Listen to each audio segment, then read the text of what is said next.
Hello and welcome everybody to session 12 of the White March edition of my Pillars of Eternity Lorethrough. Last time we were here, I started Durgan's battery back up. I can see it behind me here, and I said I thought that was the end of part 1 of the expansion because it was in 2 parts, and then I was greeted with this when I booted the game up again. So apparently I was right. It says you have completed Pillars of Eternity, the White March part 1. To begin the next chapter of the story, rest in any location outside of the White March. So I think maybe we'll head to Cadnoa and rest there, and then hopefully we'll be able to continue the expansion after that. First, let's try to... Great, yeah, see? Can use Durgan reinforced armor to... So look at this. If I enchant with Durgan reinforced armor, it gets a plus 15% incoming crits converted to hits and minus 15% armor speed penalty. So, and I'm sure weapons do the same thing, so I'll at least give that to B. Arthur. Maybe I will upgrade Adair's forge as well.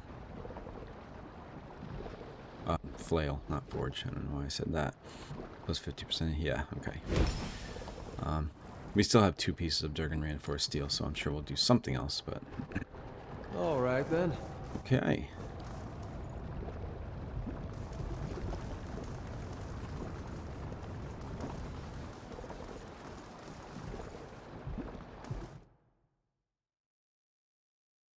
By the time you stepped out of Durgan's battery and into the new snow outside, word had already spread of strange lights rising from the fortress and energy crackling in the sky. The survivors of Stalwart flocked to Durgan's battery, their steps hastened by the promise of peace and prosperity at last. They mended their walls, gathered their strength, and prepared their town for the new opportunities that were sure to come. And with the voices of Durgan's battery silent at last, none heard the distant groan of something stirring among the peaks, as massive and relentless as an avalanche. So maybe we didn't actually have to rest here. We got the continuation of the story. Everybody knows that Durgan's battery is up again, but then it sets up the next part where we have this distant groan of something stirring among the peaks, as massive and relentless as an avalanche. So are people in here now? I'm going to go back in.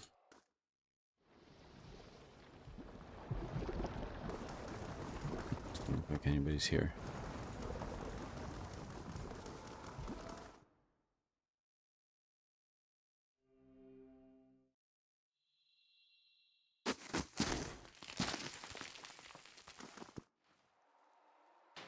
Let's see if anybody's hanging out here. Maybe that's what we have to do to rest. Maybe people don't actually come here until after I've rested somewhere.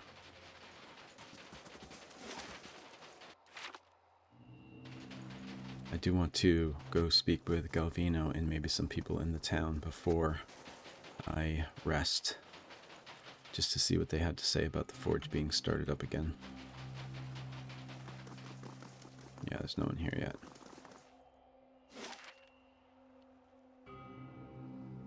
Oh, doing the thing again where it's not working.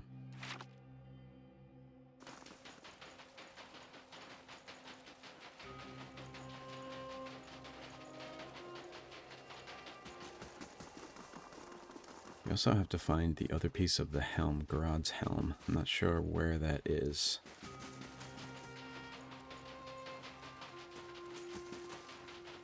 But when I went to Stalwart, it said I could sense it somewhere, so maybe I'll just go to some of the areas around here and see if it gives me that message again.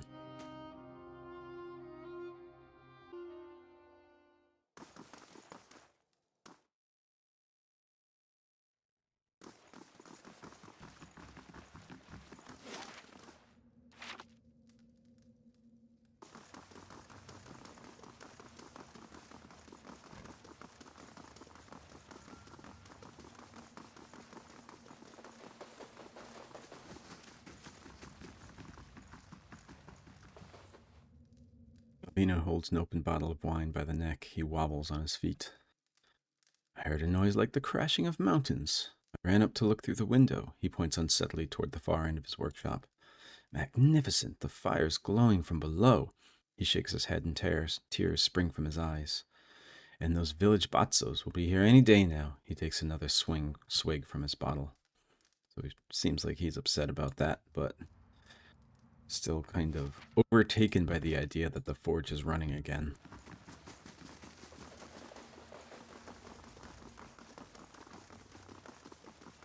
Oh, that's right. Durrance has a new soulbound weapon. I forget what I need to do? Okay, so just attacking.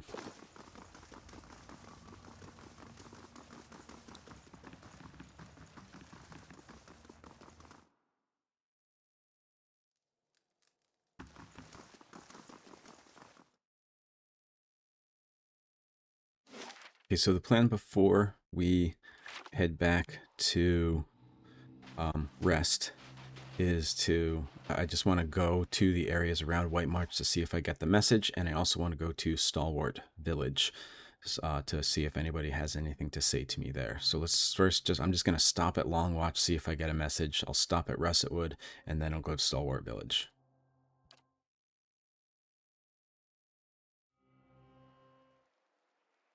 Message.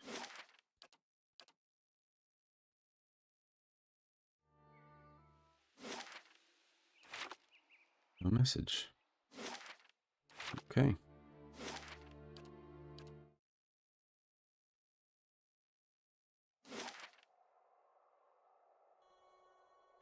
Let's head to Rangilds.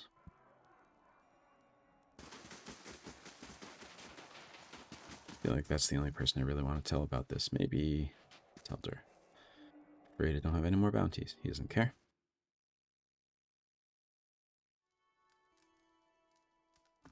Been 200 years since folks set foot in Durgan's Battery. Now you've cracked the place wide open, and with quite the display. Thanks to your help, we just might pull through. You've done a lot. She shakes her hand. And here, I've been saving these. Some of the last gems we recovered before we had to close the mines. With any luck, we'll have them open again soon. She gives you a small pouch. Gemstones twinkle inside. So what happens now for Stalwart? Now, it's up to us to use this opportunity to pull ourselves back together. She folds her arms. She frowns. I'm still not pleased about having Baragon's clan a stone's throw from our gates, but I'll have to hope that your deal with her holds. We'll just have to hope Tana pushes along a few more years. She once knew a lot about mining, but she's starting to go. Renigild taps her head. She lowers her voice. To be honest, I didn't really think anyone could open the battery. It just gave folks something to hope for. But I'm starting to hope the White Forge could turn things around for us if we're able to make use of it before some dear wooden noble stakes a claim out here. I'm glad I could help. So are we. But I'm hoping you'll make use of the White Forge too, if you haven't already. She nods at you. After all, it doesn't get much better than Durgan steel. If you can forge some into your existing gear, you'll have a powerful set of equipment in your hands. Let's discuss something else. Nothing. Okay. You really did it. You found the White Forge. Now to see what it really does for this place.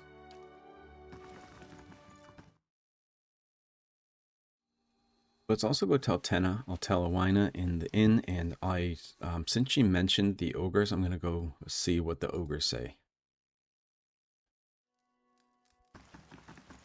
Got to speak up? Tenna doesn't have anything to say.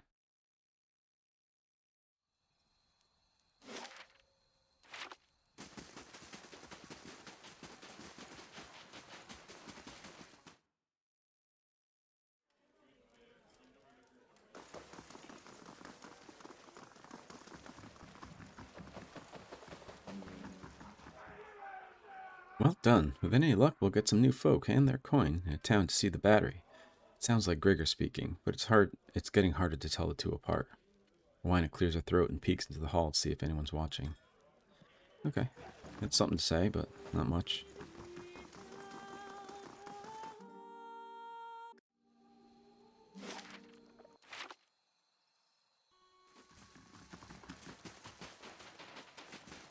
So off to the ogres, and then finally we'll rest at Cadnua.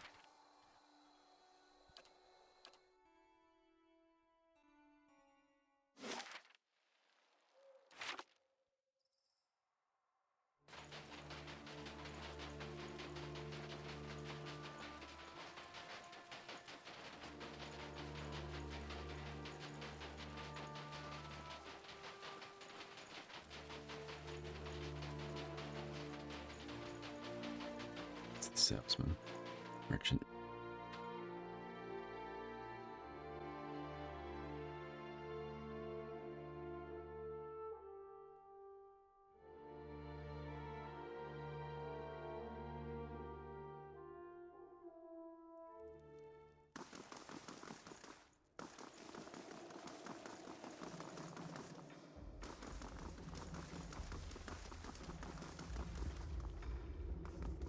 You may wander our camp freely. Nothing.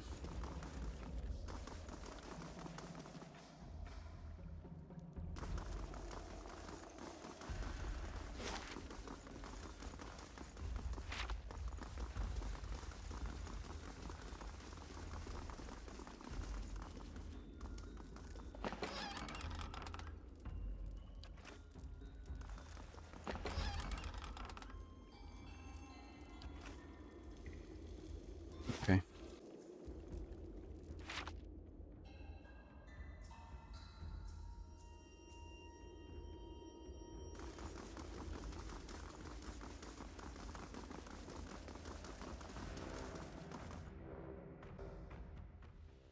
That was a merchant.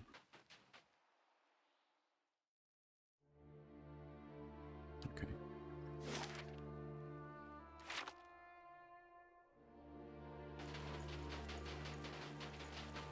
Back to Cadnua.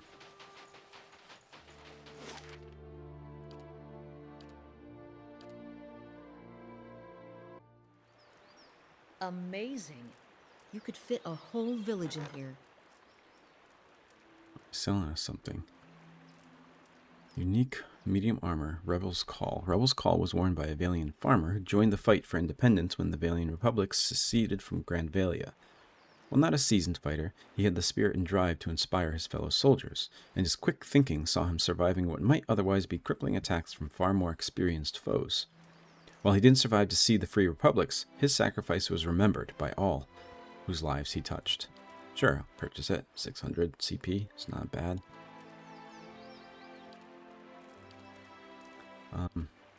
Forget if we still have to build some things. Oh, this is almost finished. Okay. And then we do have to build the library again, and that's it. Let's rest.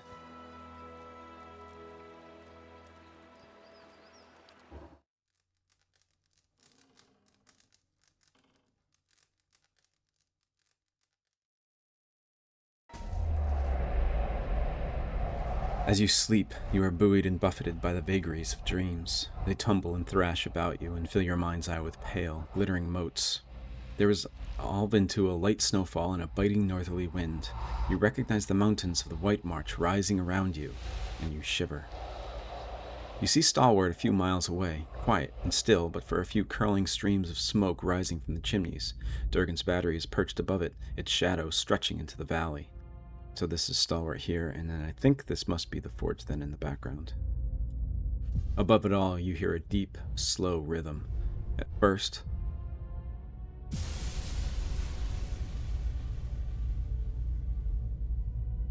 I just wanted to pause so that you could hear the sounds. At first, it sounds like a distant drumming, but then it grows louder, cracking through the dry air and booming from the mountain peaks. It builds until you feel it reverberating beneath your feet. Watch and listen.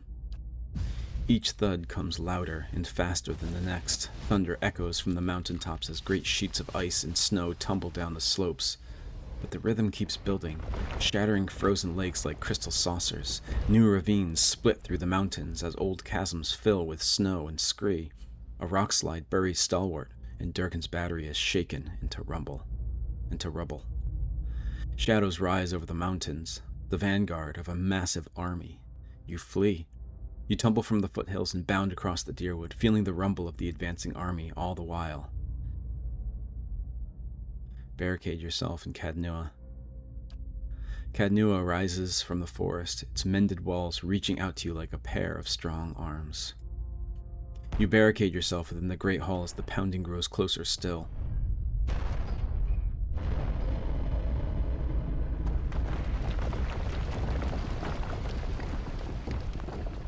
It rattles the foundations of the great keep, and just as the masonry begins shaking loose, you hear an unholy battle cry coming from your courtyard. The ceiling collapses and sends a cascade of bricks and beams onto your head. You struggle to wakefulness, picking at the bedding knotted around your legs. As you shake free from the last bonds of sleep, you hear a voice whisper something in a language you've never heard, and you see an image of 100 shifting, staring eyes. I wonder if that's representative of Wall? You awaken, feverishly warm and covered in sweat. Seek information about the army and Stalwart. Okay, last thing to build is the library. Alright, time to head back to White March.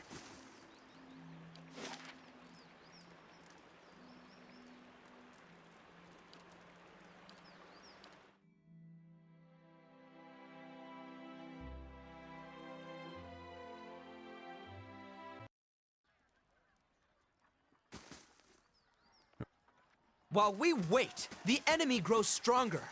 And you'd send more of us to die! Well, I'm not gonna stand around. Are you? You've done plenty, Darian! You approach the source of the commotion and see a throng of villagers. They're arguing amongst themselves and hurling questions and demands at a lone figure perched above them. A young man stands on a spur of rock, his clenched fist held aloft. Steam rises from his wild hair and flushed face as he shouts to the gathering. I don't think we've seen this Darian person before. Been a week since our people left these gates. A week since the Iron Flail took them. He paces the outcropping, his eyes burning. You see a few scattered nods in the crowd. Yet we wait here behind our sturdy new walls, hiding in our rebuilt homes. We've done nothing. He brings his fist into his palm with a sharp smack. The crowd erupts, bristling with pointed fingers and pointed words. One woman steps forward. Her eyes lock on the young man. Who are you to tell us how to defend our own? You ain't been here 2 months! Several of the others grunt and hoot. You feel a shift in the crowd like a changing tide. Hey, an angry mob. See? We're not so far from home. And since I got here, I've been working alongside the rest of you. Don't start with that again. A handful of others nod along with him, but they cringe and flinch as another villager joins the fray, shaking his finger at the young orator. Well, it was your idea to send our people to that damned fort in the first place! If it weren't for you and the other leeches that come up with you, we wouldn't be in this mess! A new accuser raises a chorus of furious cries. Darian raises his hands for calm, but the crowd's wrath is snowballing. Should we step in? Let's step in. Stop, everyone. A dozen heads turn in your direction. The villagers recognize you and their eyes widen with hope and reverence.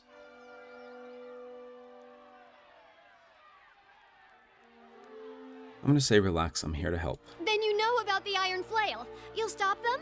The other villagers whisper and cluck, their hopes still diluted by fear. Showed up a few weeks after you opened the battery. Demanded we give him the White Forge. So the Iron Flail must be the army I saw in the dream? He avoids your gaze, scraping his boot against the rock. They're led by a Darek Sendamir. Comes from an old Rayed Saren family. The rumor has it the man's half mad with visions. Claims one drove him here to take the White Forge. Rayed Sarens are taking the forge back. They're not the only bloodsuckers around here! The villager glares up at Darian, but most of his followers are ignoring him by now. Darian raises his voice above the ruckus. Our crew at the battery locked their doors and told the Iron Flail to go back to Rayed Saris. Instead, they built a fort in the middle of the wood. So we sent a committee to reason with them. But that was a week ago. And we haven't seen our people since. A low rumble ripples through the crowd. Darian hesitates. That can only mean one thing.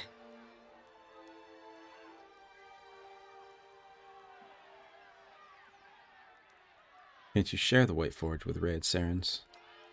The villagers shout and squawk louder than ever. After what they did to our neighbors? Only thing they know how to do is start wars. Please, everyone, In the fragile silence that follows, the others turn and look at Darian. Whatever our difference is, we've got to deal with the army at our gates. He looks back to you. You've done a lot for Stalwart already. Many of us wouldn't even be here if it wasn't for you. He breaks off, looking as if he'd like to stuff his words back into his mouth. After an uneasy pause, he swallows and continues. What I mean is, if anyone could deal with an army, it's you. Very well, I'll help you. The Iron Flail cleared a patch of forest north of Durgan's Battery, built their fort there. It'll be well guarded, so if you can get in without raising an alarm, you may have an easier time of it. The important thing is to deal with the commander. If you can get rid of him, the rest of the soldiers will scatter. I think I've dreamed about this army. What exactly did you see?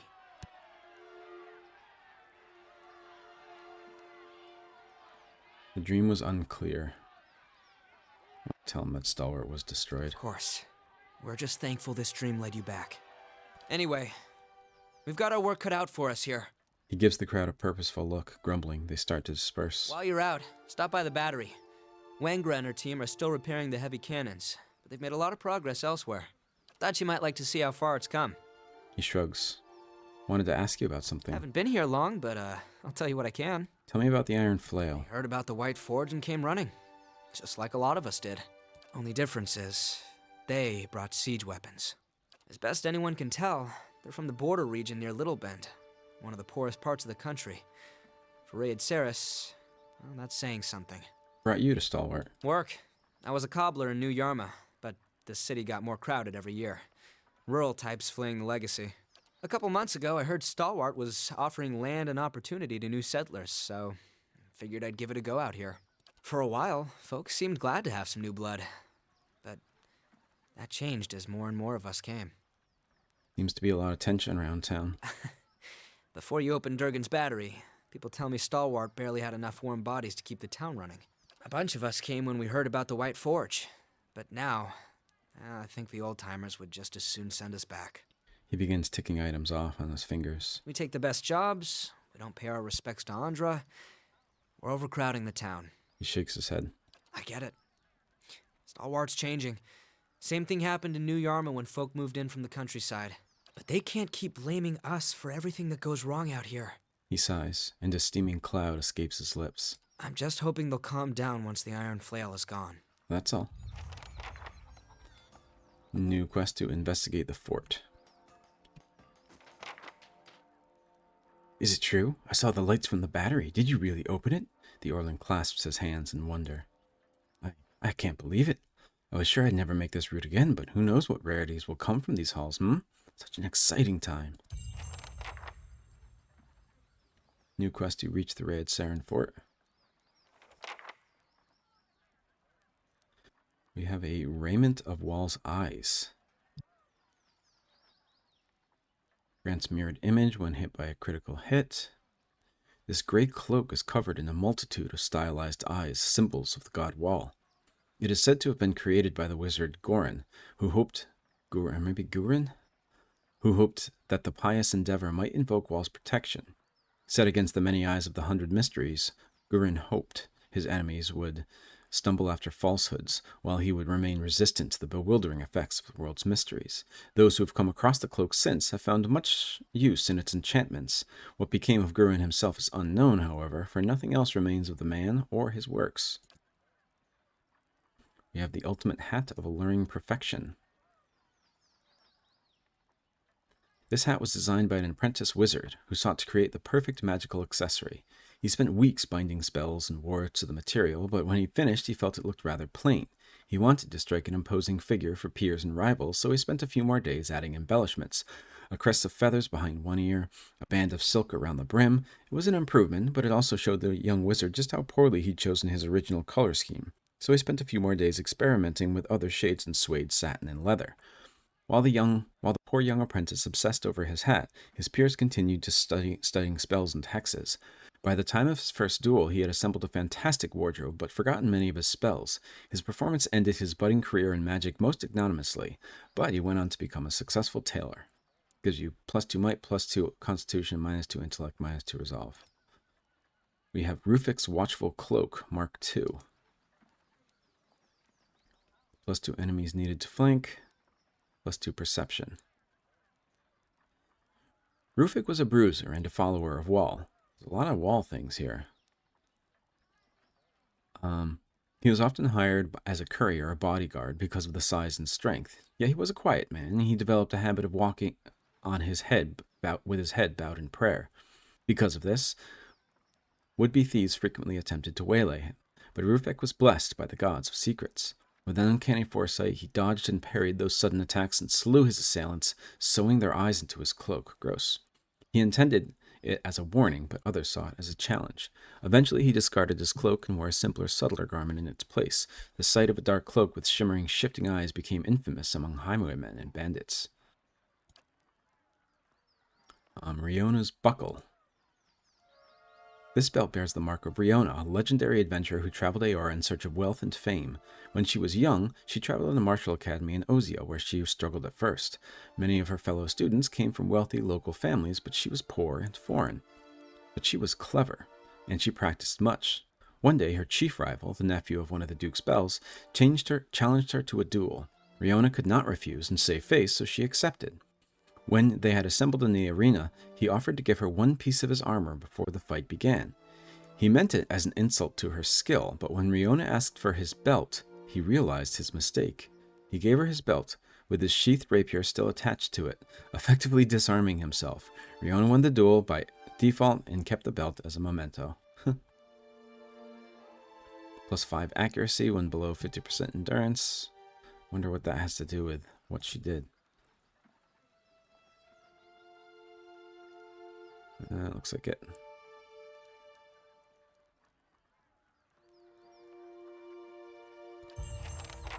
Find Wingra at Durgan's Battery. I wonder if there are like new people to talk to around town now too. No, it doesn't look like it.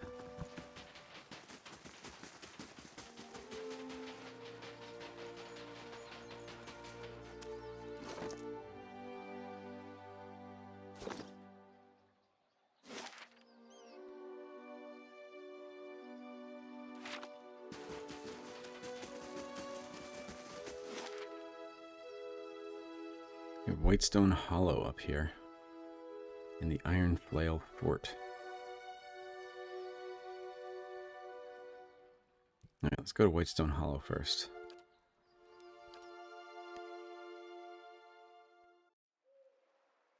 Quietly now.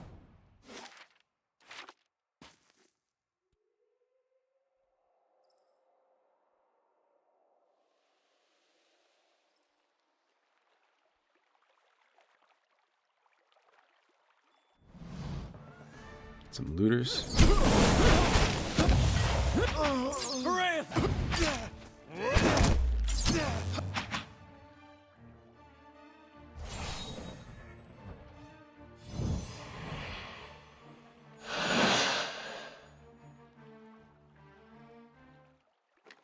Weird. I thought I was still fighting for a while. I shall be quiet as a calm sea, which is not very quiet. A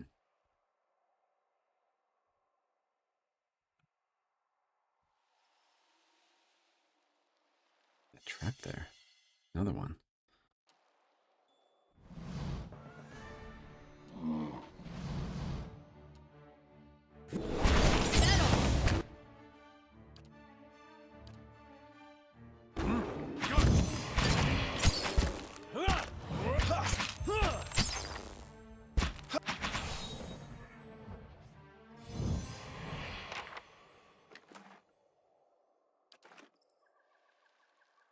That's settled. Of course. I'll see what I can find. We have Riona's breastplate. And this is a soulbound piece of armor. Medium armor. Monk, Paladin, Enchanter. I'm going to hold on to that. I'm thinking that maybe after I'm done with White March, I will go and do some of the quests for characters that we didn't actually have with us in our party.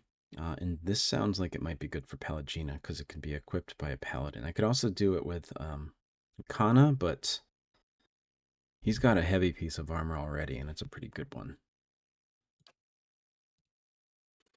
Just in case I don't ever do that, I'll read at least the beginning of this. This dark green enameled steel breastplate was the property of Riona, an adventurer who hailed from the Valian Republics and found her calling running with expedition companies in the Deerwood. A small amount of copper chain extends under the breastplate for additional protection.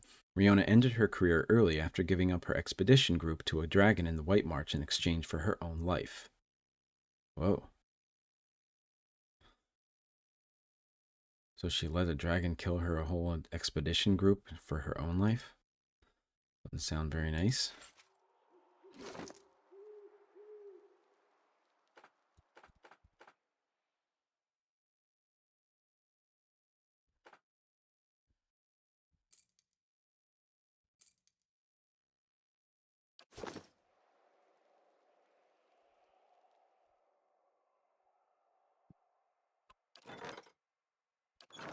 What's wrong with Itumak? Hopefully he...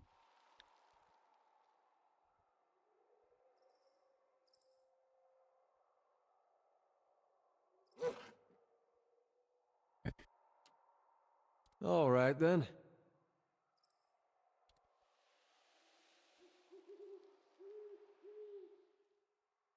Still don't see why we had to hurt the dogs.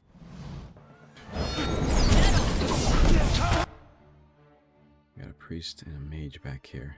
Go get him.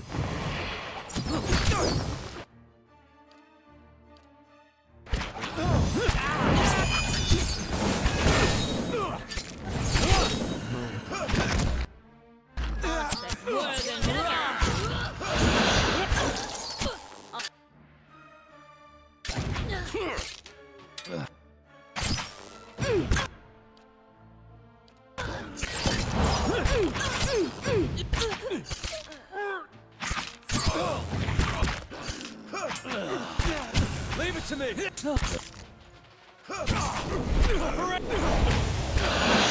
His named person.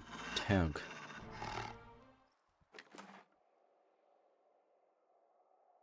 Oh, I should have checked for bounties. Forgot about that. Stalwart Bony. Stalwart residents use assorted pieces of curved fishbone as supplemental currency.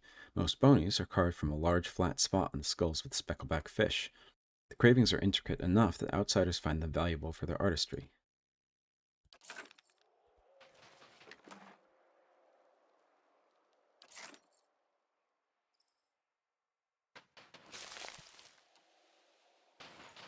Slow and silent.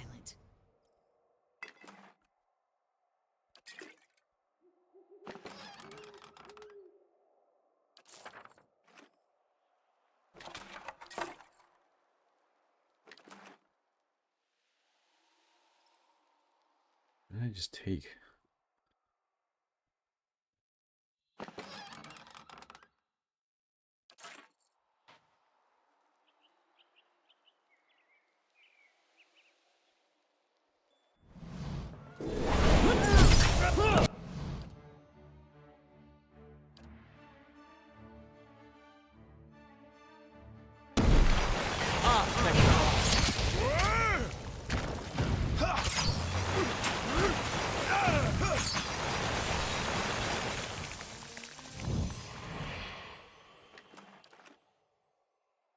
Nice and quiet. Don't think we'll find much. Taug's people picked at least one day.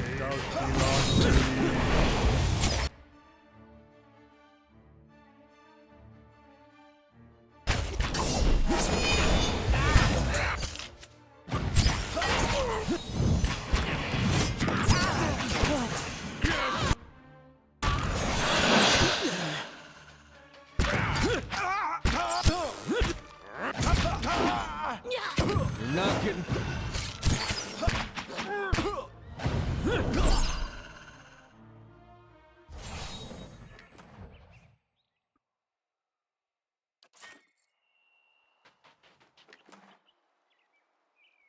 Of course. These glyphs seem similar to those seen in the battery, but they're too worn to make out. Got Vietro's formal footwear. Grants carouse. Fill quick items with spirits. According to old Valian folktales, Vietro was a young tailor from a poor village who dreamed of attending the Majverno ball at the imperial palace. Something winter, maybe that's the middle of winter? Midwinter? However, though he had made many fine clothes for himself, he had no shoes to match, no invitation from the imperial family, and no knowledge of palace manners. One day, a kindly wizard heard his wish and gifted him with an enchanted pair of shoes. They were formal enough for the ball, and the wizard promised that they would provide all Vietro needed in time. Vietro took the wizard at his word and arrived in the palace gates at the day of the ball, dressed in his best clothes and his new shoes. The guards on duty demanded Vietro's invitation, and suddenly the young man felt a weight in his pocket. He found a flask of fine spirits, which he gave the guards in exchange for entry. Continuing to the ball, he found himself in conversation with several viscounts and marchesos. Vietro was certain his ignorance would betray him, but he spoke with such knowledge of history and custom that his hosts were impressed. His confidence in the wizard's shoes grew, and when he saw the most beautiful woman at the ball, he asked her to dance. The shoes guided his feet and his tongue, and such was his charm that he and the young princessa were wed by the year's end. Oh, so he's provided him good luck. Okay. I'm on the trail. What is this area down here? What seems like a half mountain's worth of snow has tumbled down across the trade road, blocking further passage. So this must be something that has to do with that avalanche that I saw in my dream. Let's see if there's any openings. No, nothing new. This pale, rough stone doesn't resemble any other formation in the area.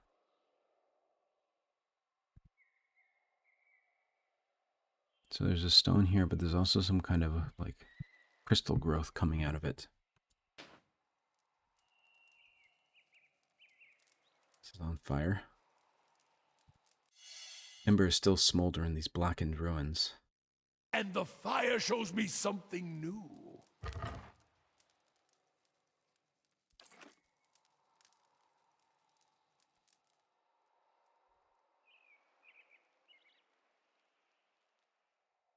Someone named Costa? Yeah, I am unsure as to what this area even is.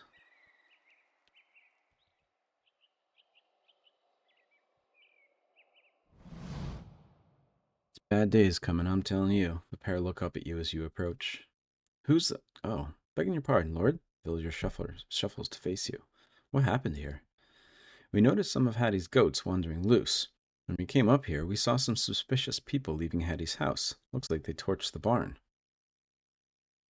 Suspicious people? Not just looters, I mean. They were armored up like they were in for battle. Mean looking. Kern's got something to do with it, I just know it. Kern? He's a dwarf. Lives in Stalwart now. He and Hattie were always at each other's throats over land rights, for years now. Might not be him. You shouldn't go accusing people, says Costa. Why are you standing out here? We are worried there might be one of them still inside. We're goat herds, not warriors. I'll go have a look. Go, man. Hope we're wrong about all this. Check up on Hattie. Bleak Oath. Hello? Hello? Is this Hattie's house here? Yes, it is. Okay.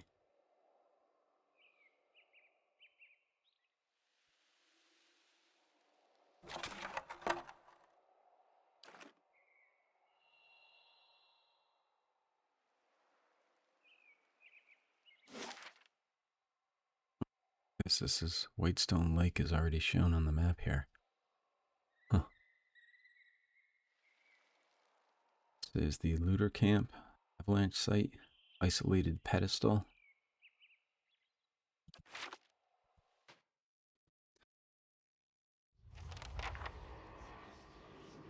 Uh-oh.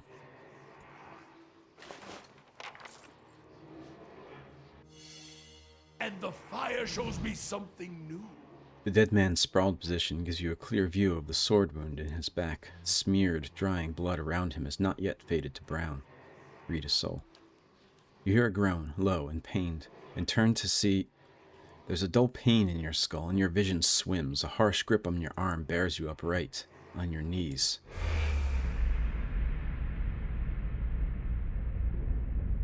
We don't have anything worth stealing, says Elwina. Hattie. Elwina's voice cuts through your sluggish thoughts. You look up at the armored man, seated at the table, your stomach knotted up with dread. No, you don't.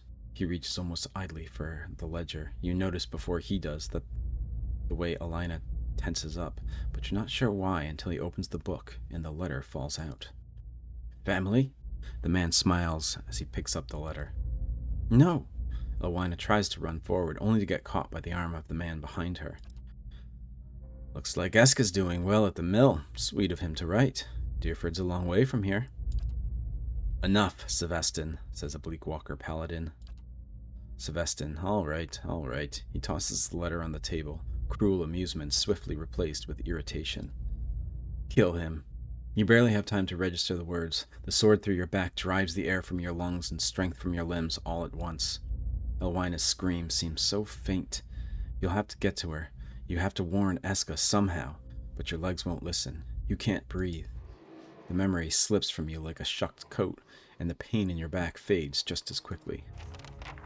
So some Bleakwalker paladins came in this house and killed these two people, who must be Elwina here and Hattie here. And Eska is somewhere in Deerford, so we gotta go tell her about what's coming.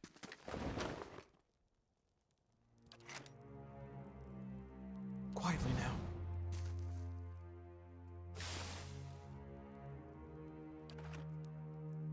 Someone has torn away several pages, leaving bloody smears behind. The fire has died down to a handful of glowing embers, so this wasn't that long ago this happened. A bloody thumbprint marks where someone pulled away a piece of bread.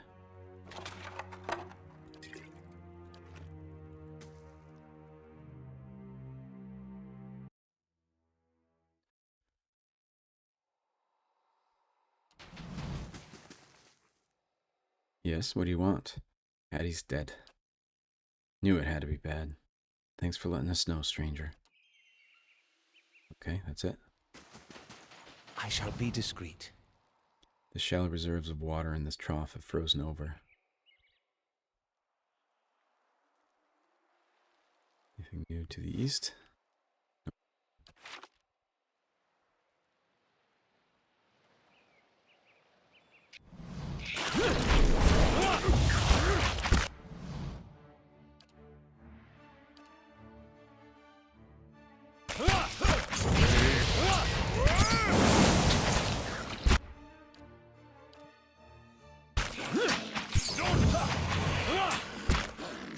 You're not getting through me.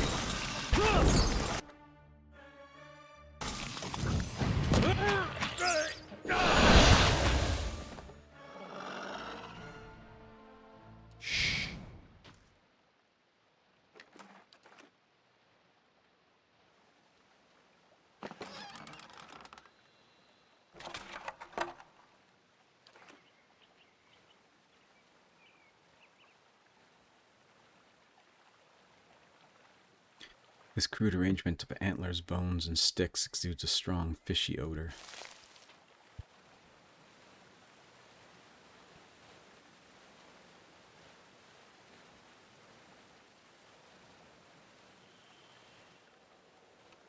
Let's see where we are in comparison to the lake here. Okay.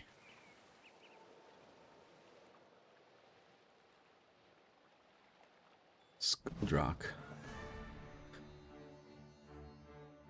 I have to look these up afterwards. So this one's young, so apparently they fly when they're young and then they turn into bipedal creatures as they age.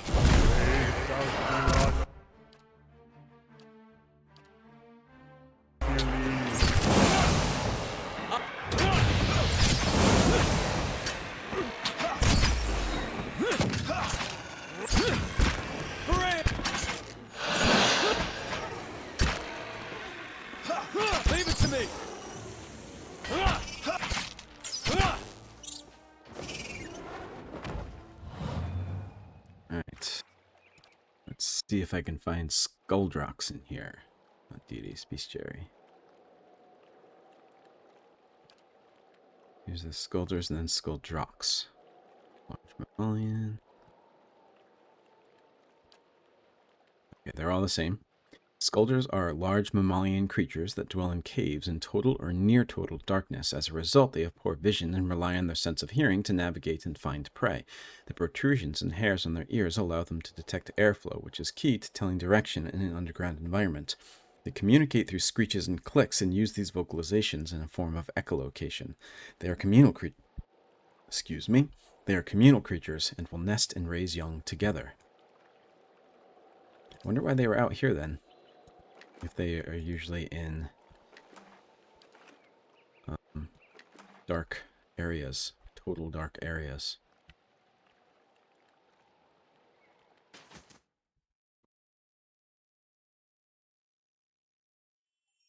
Light, flame, and sound.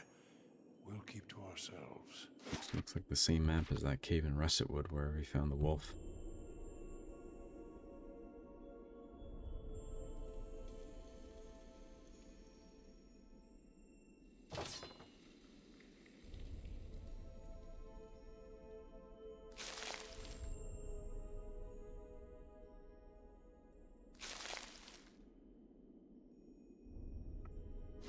I'm not used to nothing to do in these caves. Wonder if maybe there's a bounty here later.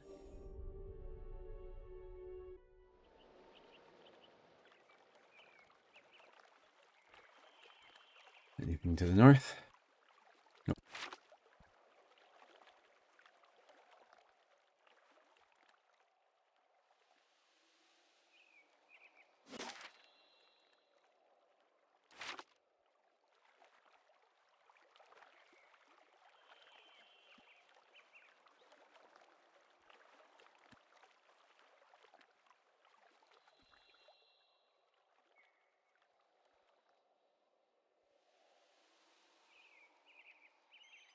The upper edge of this engraved slab has been worn smooth by the hands of travelers eager for some good luck. So they touch the stone for luck? Leave it to me!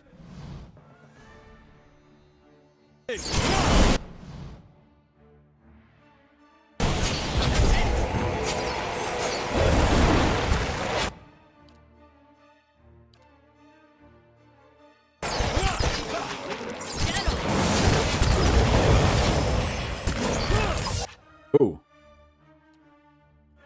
I stopped paying attention. Got a brood mother here.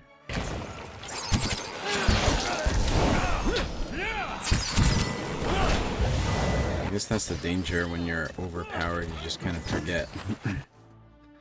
That sometimes you have to pay attention to the fight.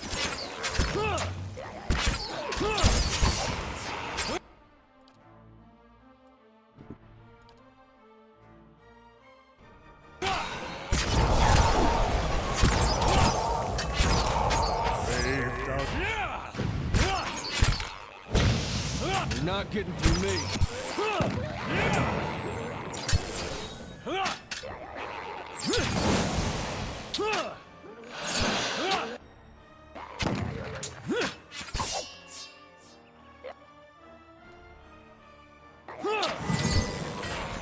Varanthus!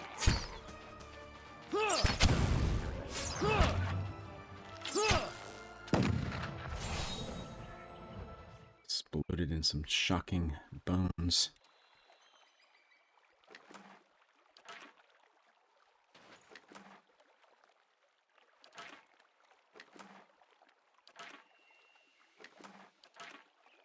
All right, then.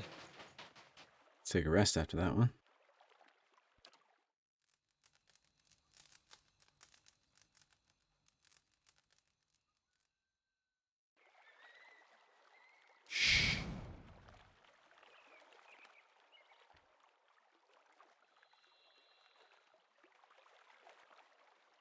Those rocks.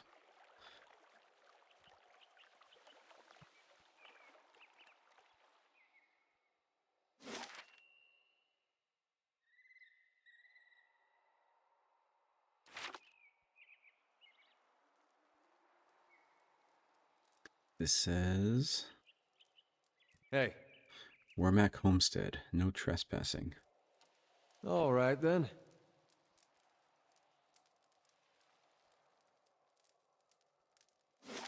All right.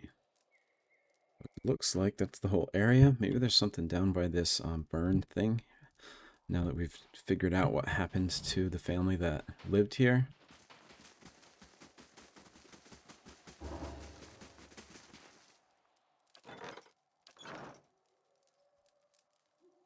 The world's going up in flames, I swear it. Same thing.